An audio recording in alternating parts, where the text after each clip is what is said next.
been since the Maying, and I am restless yet. Mother hasn't seen it, nor father, nor Robin.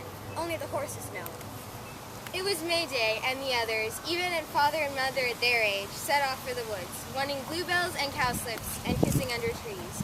I used to go when I was little, but I'm older now, and my friends have sweethearts.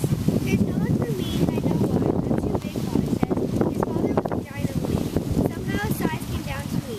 There's something else. I've stared into the round pool, and it's hard to tell. The water's never still. But I think I'm ugly, big and ugly, and shy in the garden. Mother says I'll likely not marry at all. It's a world of trouble, you'll save yourself, says Mother. Childbearing and child dying. I always weep when the hogs are slaughtered. I'm not strong enough to bear and lose. My fine big girl, that's Father. He taught me the work of the forge. And even Robin admits there's no one better to quiet a horse. I lay my big hands on them, and I feel them trembling. I know how they feel. They're like me, big and timid.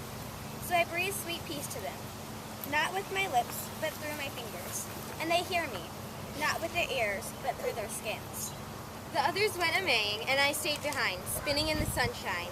The morn was clear as glass, and I was happy as a singing bird. And then he came, leading his horse, and the horse limping, head down, as fine a horse as I've ever seen.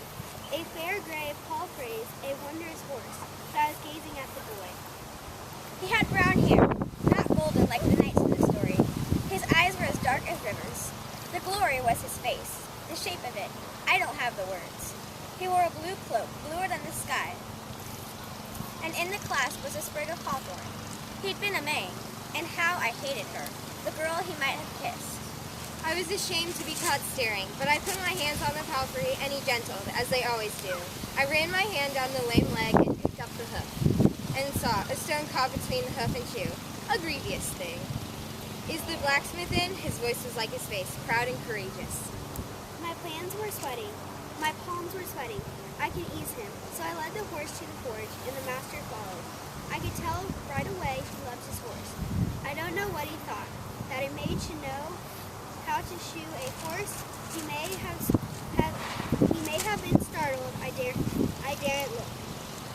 I set to work, and my hands were steady. All the time I was fishing for something to say. A fine morning, or even, what's your name? But I knew who he was. So Stefan's nephew, Hugo, they call him. He hunts in these woods. He killed a wild boar. I never did speak. I thought if I opened my mouth, he'd know my whole heart. When I finished, I wiped my hands on my apron, and he held out a coin, a farthing. I was sudden bold. I reached out my hand and shoved it away. Then, touching him was what did it. My face got hot. I could almost hear Robin. Tag, it's blushing. Look it, tag, it's red.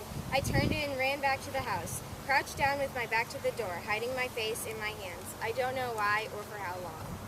Afterward, I went outside, back to the forge. He was gone by then, long gone. And it seems a long life. I may live 50 years and not see him again. Not close, not to speak to. There's good Smith up at the castle. Thinking that, I bent my head and saw, lying on the anvil, a miracle.